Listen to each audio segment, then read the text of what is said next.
हम लोग पिछले लेक्चर में नॉर्मल फॉर्म से रैंक निकालना सीखा, एक प्रॉब्लम हमने वहाँ किया था। ये सेकेंड प्रॉब्लम है जिसको हमने आपसे डिस्कस किया था, तो उम्मीद है कि बहुत सारे बच्चे इसको होमवर्क में कर लिए होंगे। अगर नहीं किए हैं तो इसका सलूशन मैं करने वाला हूँ, और आपको ये देखना है कि मुझे किसी गिवन मैट्रिक्स को नॉर्मल फॉर्म में चेंज करके उसकी रैंक कैसे बताना है। किसी गिवन मैट्रिक्स को नॉर्मल फॉर्म में चेंज करके, यानी नॉर्मल फॉर्म में बदल करके उसकी क्या बताना है, रैंक बताना है। तो ये मान लो गिवन मैट्रिक्स है, जैसा कि आप देख रहे हो 1 2 3 1 2 3 4, ये 3 क्रॉस 4th ऑर्डर की मैट्रिक्स है। इसको चेंज करना है नॉर्मल फॉर्म में। तो पिछली प्रॉब्लम ने हमने आपको बताया था कि सबसे पहला हमारा काम क्या है नॉर्मल फॉर्म में बदलने का, कि ये जो एलिमेंट है A11 उसको 1 बनाना है। तो ये तो लग बाई चांस है कि यहाँ 1 ऑलरेडी बनाया है, हमको यहाँ कुछ इंटरचेंज नहीं करना है रो कॉलम, या ना कुछ डिवाइड करना है। अगर यहाँ 1 ना होता तो 1 हमको यहाँ लाना पड़ता। यहाँ जब 1 हो, ये कौन सी पोजीशन है, फर्स्ट रो फर्स्ट कॉलम की पोजीशन है। इस पोजीशन के एलिमेंट को 1 बनाना है। फिर क्या करना है, जब ये 1 बन जाएगा तो इसके नीचे जो रो और कॉलम है, अगर इसके नीचे देखिए रो में 2 एलिमेंट यहाँ दिख रहे हैं, इनको 0 बनाना है। और फिर जब ये 0 बन जाए, स्टेप बाय स्टेप ही चलोगे, पहले 1 बनाओगे, फिर इस कॉलम के इन दोनों एलिमेंट को 0 बनाओगे। जब ये 0 बन जाएगा तब रो पे मूव करना है, तब रो पे जाओगे, इधर इनको और इनको और इनको 0 बनाओगे। तो ऑलरेडी 0 हैं तो उनको छेड़ना नहीं, वो 0 ही रहेंगे।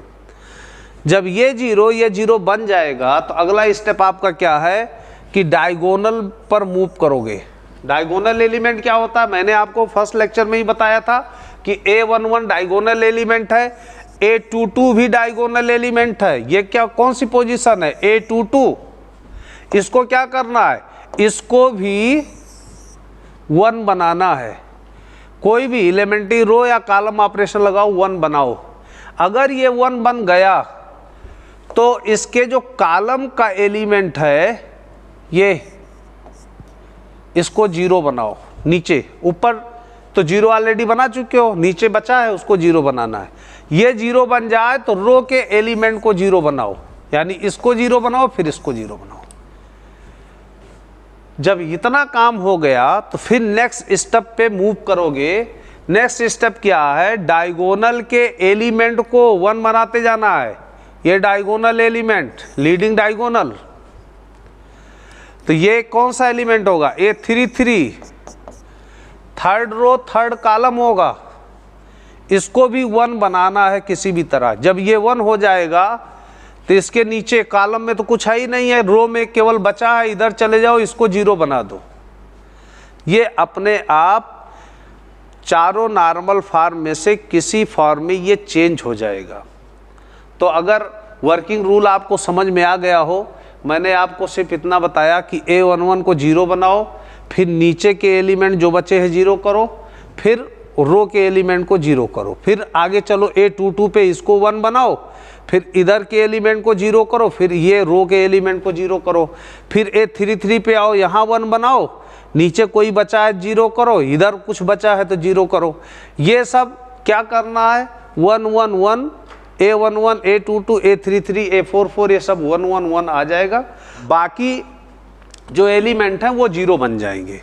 तो जो अभी 4 नॉर्मल फॉर्म हमने आपको दिखाया था पिछले लेक्चर में, उसी 4 में से कोई ना कोई एक फॉर्म आपको मिल जाएगा, जिसके हेल्प से आप इस गिवन मैट्रिक्स की रैंक बता सकते हो। देखिए मैं इसको कैसे प्रोसीड कर रहा हूँ, आप ध्यान से इसको देखते जाएंगे कैसे मैं कर रहा हूँ। सलूशन, सबसे पहले क्या करना है कि ये गिवन मैट्रिक्स है, इसको तो ऐसे लिख लेना है 1 2 1 2 1 1 2 1 0 1 2 1, फिर 0, फिर -2 4 3 0 1 0 2 और -8। अब ये गिवन प्रॉब्लम है, यहाँ 1 ऑलरेडी है, मुझे कुछ करना ही नहीं है, इसमें तो 1 दे रखा है। मुझे करना क्या है, इनको 0 कर देना है, इनको 0 कर देना है। ये दोनों 0 हो जाए तो इधर बढ़ जाना। तो पहले इनको और इनको 0 मुझे करना है किसी भी कीमत पर। मैं 1 तो यहाँ ही है, यहाँ 1 है, केवल हमको इन्हें और यहाँ 1 है, केवल इस दो एलिमेंट को जीरो करना है। कौन कौन है? इसको जीरो करो और इसको जीरो करो। कैसे करते हैं? ऑपरेशन अप्लाई करते हैं तो इक्विवेलेंट मैट्रिक्स इसके आएगी। कौन सी ऑपरेशन? इसको जीरो करना है। ये क्या है? ये सेकेंड रो है, यानी R2 बदलना है तो ऑपरेशन क्या होगा? R2 लगाएंगे, R2 चेंज करना है, R2 क्या कर दें यहाँ जीरो हो जाए। R1 में ये R1 होती है, अगर R1 में 2 से मल्टीप्लाई करके और R2 में ऐड कर दें तो जीरो मिल जाएगा, सेकेंड रो यहाँ जीरो मिल जाएगा। तो R2 is replaced by R2 plus 2R1, ये लगा दो और फिर यहाँ जीरो करना है तो थर्ड रो है, थर्ड रो में ऑपरेशन इसको चेंज करना है तो third row is replaced by, इसमें से इसको माइनस कर दो, R3 माइनस R1 कर दो, यानी ये और ये ऑपरेशन लगाओ, ये मैट्रिक्स बदल जाएगी। क्या क्या बदलेगा? R2 R3 बदलेगा, R1 तो वही रहेगा, यानी 1 2 1 0, ये तो वही रहेगा, ये चेंज नहीं करना है, ये बदलेगा। R2 बदलेगा इस ऑपरेशन से, R2 प्लस 2R1 करो, यहाँ 2 से मल्टीप्लाई किया, ऐड किया, 2 प्लस दिस 0, 2 से मल्टीप्लाई किया यहाँ 4 आया, यहाँ प्लस किया 8 आया, 2 से मल्टीप्लाई किया, ऐड किया 5 आया, 2 से मल्टीप्लाई किया 0 आया, ऐड किया 0 आया।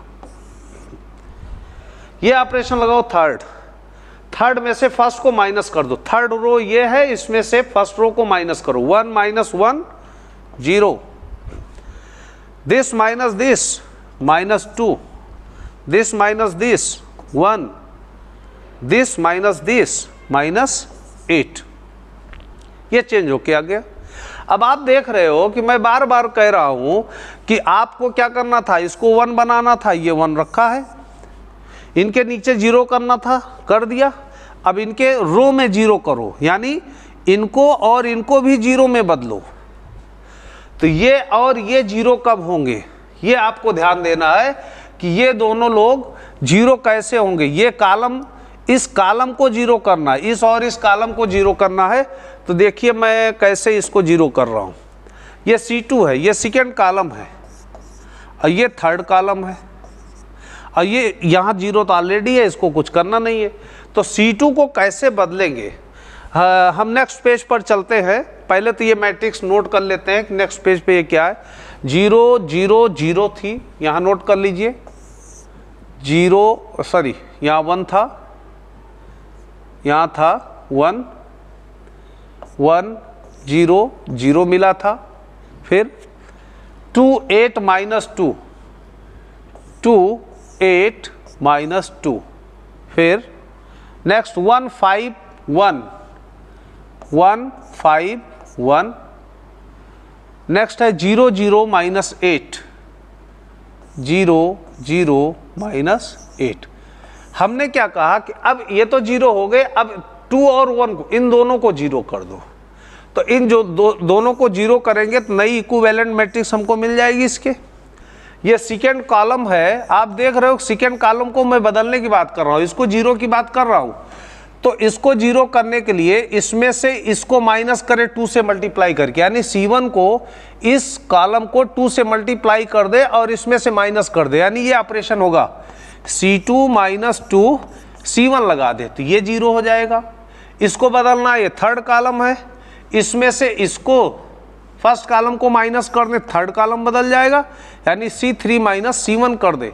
यानी अगर ये दो ऑपरेशन हम लगाते हैं इस मैट्रिक्स पर तो यहाँ और यहाँ 0 मिल जाएगा। करते हैं 1 0 0, अब इसको 2 से मल्टीप्लाई करेंगे तो 2 0 0 आएगा, इसमें से माइनस करेंगे 2 minus 2 0, 8 minus 0 8, minus 2 minus 0 minus 2 आएगा। अब इसमें से इसको माइनस करो तो 0 5 1 आ जाएगा। ये तो 0 0 ऑलरेडी बैठा है, 0 और 0 और माइनस 8 ये आ जाएगा। अब मुझे करना क्या है कि इसको, अब अभी हमने आपको क्या बताया था, हमने आपको बताया था कि इसको 1 बना के इधर वाले को 0 करना है, इधर वाले को 0 करना है, ये कर दिया। अब क्या करना है, अगला स्टेप हमने बताया था कि अब डायगोनल चलो, A11 है, A22 को इसको 1 बनाओ, पहले 1 बनाओ, फिर इसको 0 करो, फिर इधर वाले को 0 करो। तो इसको 1 कैसे बनाएंगे, आप बहुत सारे तरीके हैं, कोई भी फॉलो कर सकते हो। मैं क्या फॉलो करने वाला हूँ, कुछ मैं फॉलो करने वाला हूँ, आप चाहे तो इस तरह से आप इसको कर सकते हैं। अब आप देख रहे हो यहाँ मुझे 1 मिल रहा है, ये क्या है, ये थर्ड रो है, R3 है, ये क्या है, सेकेंड रो है। अगर मैं थर्ड और सेकेंड रो को आपस में बदल दूं तो ये 1 यहाँ शिफ्ट हो जाएगा। ऐसे कर सकते हो, और आप अगर नहीं कर सकते हो तो 8 से डिवाइड कर दो, सेकेंड रो को 8 से डिवाइड करोगे, यहाँ 1 आ जाएगा। लेकिन क्या दिक्कत क्या होगी, यहाँ 5/8 आएगा। तो जब फ्रैक्शनल क्वांटिटी पा जाओगे तो कैलकुलेशन भारी होता जाएगा, कैलकुलेशन करने में आपको दिक्कत का सामना करना पड़ सकता है। इसलिए ज़रूरी ये है कि फ्रैक्शनल क्वांटिटी या फ्रैक्शनल नंबर से बचना चाहिए कैलकुलेशन में। इसलिए मैं 1 को यहाँ रिप्लेस कर रहा हूँ। ये कैसे रिप्लेस होगा, ऑपरेशन में लगाता हूँ तो ये चेंज होके आ जाएगा। ये मुझे क्या मिलने वाला है, ये चेंज होके आएगा 1 0 0 0। मैंने क्या कहा कि थर्ड रो को सेकेंड पे ले जाओ, सेकेंड को थर्ड पे लाओ, आपस में सेकेंड और थर्ड रो को इंटरचेंज करो। तो ये 0 -2 1 -8, यहाँ आएगा 0 8 5 और 0, ये आ गया। ये किस ऑपरेशन से आया है, ये सेकेंड रो को मैंने चेंज किया है थर्ड रो से, यानी इंटरचेंजिंग R2 एंड R3 को इंटरचेंज किया है। तो इंटरचेंज करने पे ये मिल गया। मैंने आपसे कहा क्या, मैंने आपसे कहा भाई इसको 1 करना है, मेरा मोटिव क्या है कि इसको 1 करना है। अब देखो 1 कैसे होगा, अब अगर इसको यहाँ कर दें, ये क्या है, ये कॉलम आप अगर देख रहे हो तो ये कॉलम, ये थर्ड कॉलम है, ये क्या है, ये सेकंड कॉलम है।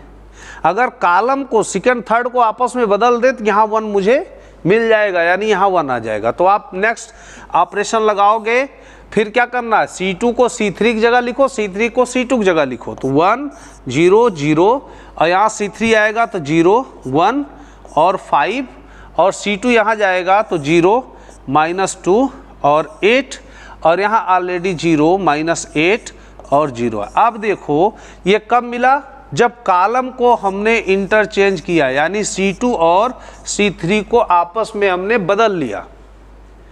जब बदल लिया तो ये मिल गया। अब देखो फिर जो मैं बार बार आपसे कह रहा हूं कि यहाँ 1 चाहिए, 1 है, यहाँ 1 चाहिए, यहाँ 1 है। अगला स्टेप क्या है, अब इसके नीचे इस 5 को 0 बनाना है। 5 0 हो जाएगा तो इस -2 -8 को 0 बना लेना है।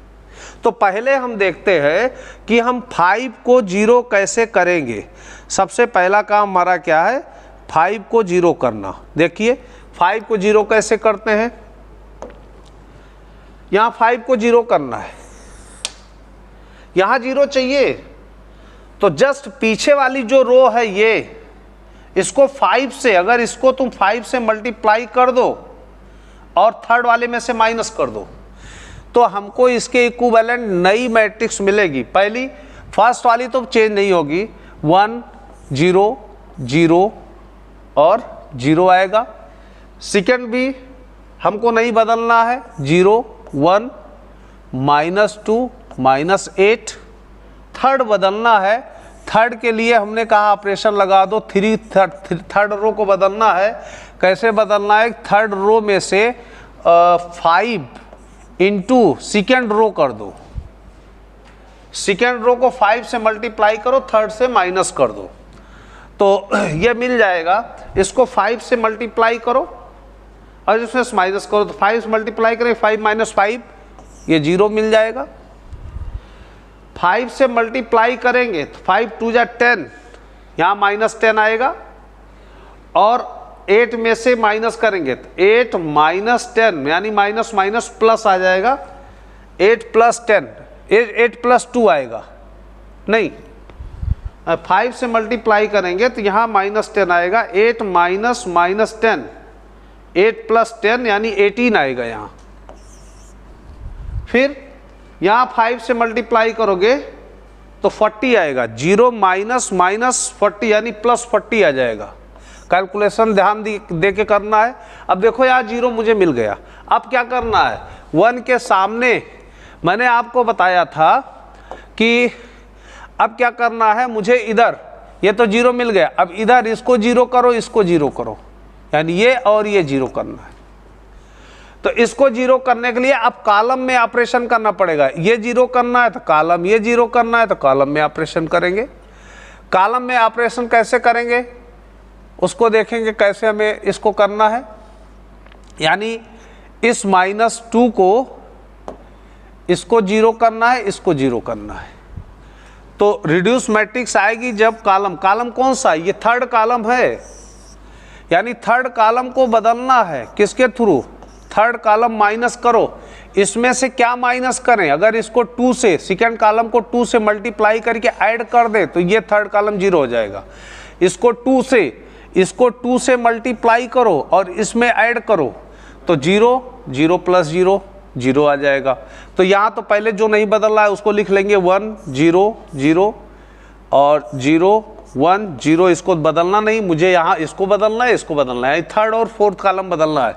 तो मुझे क्या करना है, C3 + 2C2 कर देना है और C4 बदलेंगे तो C4 इसको 8 से मल्टीप्लाई करो, फोर्थ में ऐड कर दो,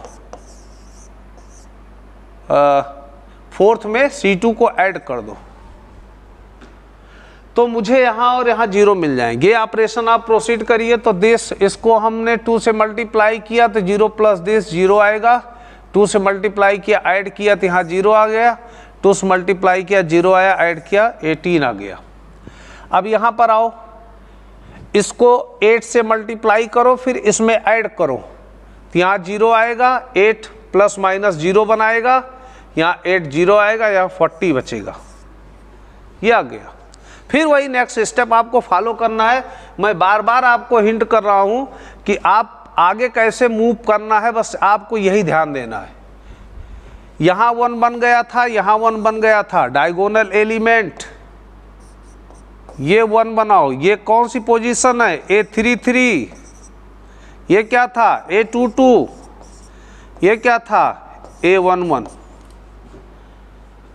A11 A22 A33 A44 A55, ये सब लीडिंग डायगोनल एलिमेंट है, इनको 1 पर रखना है, बाकी को 0 करना है। तो देखिए यहाँ पर मैं इस 18 को क्या करना है, मुझे 1 करना है। तो मैं कैसे इस 18 को 1 करूँगा ये आपको ध्यान देना है। लास्ट ये प्रॉब्लम हो गई है, बस आपको देखना है कि इस 18 को 1 कैसे करेंगे हम। 1 इस कॉलम में को अगर 18 से डिवाइड कर दो तो 1 हो जाएगा, बड़े आराम से हो जाएगा। तो नेक्स्ट ऑपरेशन क्या लगाना है, लगाना यह है कि थर्ड कॉलम को बदलना है 1/18 से मल्टीप्लाई करके, यानी थर्ड कॉलम को 1/18 से मल्टीप्लाई कर दो, यहाँ 1 आ जाएगा। या आप ऐसे बोलो कि थर्ड कॉलम को 18 से हमने डिवाइड कर दिया। तो इसको डिवाइड करोगे तो ये तो दोनों चेंज नहीं हो रहे हैं, 1 0 0 0 1 0। इसको 18 से डिवाइड किया 0 0 1 आ जाएगा। अच्छा यहाँ क्या मिलेगा, 0 0 40 मिला। अब देख रहे हो फिर वही काम, पुराना ही काम करते जाना है।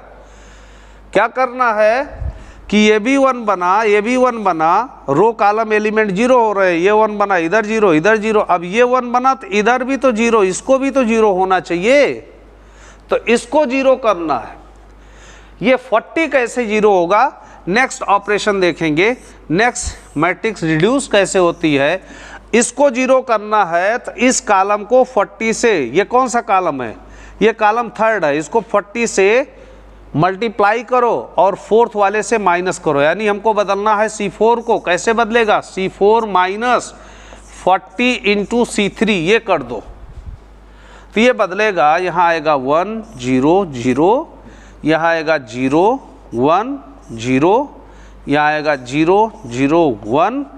यहाँ 40 से मल्टीप्लाई करो तो ये 0, यहाँ 40 से मल्टीप्लाई करो 0, यहाँ 40 से मल्टीप्लाई करो इससे माइनस करो तो 0। तो ये सब क्या आ जाएगा, 0 0 0 आ जाएगा। अब आप देख रहे हो विच इज़ नॉर्मल फॉर्म। ये क्या, ये नॉर्मल फॉर्म ही तो है, ये नॉर्मल फॉर्म है। अब नॉर्मल फॉर्म क्यों है, बहुत लोगों को हो सकता है ना दिख रहा हो कि नॉर्मल फॉर्म है कि नहीं है। मैं बार बार कह रहा हूं कि ऊपर से 1 1 1 बनाया, कहां तक, यहां तक बना दिया, यानी इतना। ये 3 क्रॉस 3 ऑर्डर की आइडेंटिटी मैट्रिक्स मिली, तो इसको अलग कैसे करेंगे, एक डॉटेड वर्टिकल लाइन से सेपरेट कर लिया, यानी 0 को एक तरफ कर दिया और डॉटेड लाइन से एक आइडेंटिटी मैट्रिक्स हमने 3 क्रॉस 3 ऑर्डर की सेपरेट कर लिया। यानी ये क्या है, ये बदल के क्या आ रहा है, ये आ रहा है आइडेंटिटी मैट्रिक्स कितने ऑर्डर की, 1 2 3 3 ऑर्डर की, फिर सेपरेट हुआ, क्या आया इधर, क्या मिला, ये नल मैट्रिक्स, सब के सब 0 है। नल मैट्रिक्स को हम ऐसे लिखते हैं, ये क्या है, कैनोनिकल फॉर्म है, इसी को नॉर्मल फॉर्म बोलते हैं। Given matrix A, elementary row operation हम लगाते चले आए या कॉलम ऑपरेशन हम लगाते चले आए, जो गिवन मैट्रिक्स थी वो नॉर्मल फॉर्म में बदल गई। और इसका मतलब ये होता है, यहाँ आइडेंटिटी, यहाँ जो I3 लिखे हैं, इस आइडेंटिटी का ऑर्डर क्या दिख रहा है, 3। तो गिवन मैट्रिक्स की रैंक क्या होगी, इसी आइडेंटिटी की जो, इसी का जो ऑर्डर है वही रैंक बता देगा। तो नेक्स्ट आप लिख सकते हैं कि इसकी रैंक क्या हो जाएगी, इसकी रैंक 3 हो जाएगी इस गिवन मैट्रिक्स की। तो आप यहाँ लिख सकते हैं कि this shows that rank of the given matrix capital A is equal to 3, A is equal to 3, that is answer, यही आंसर हो जाएगा।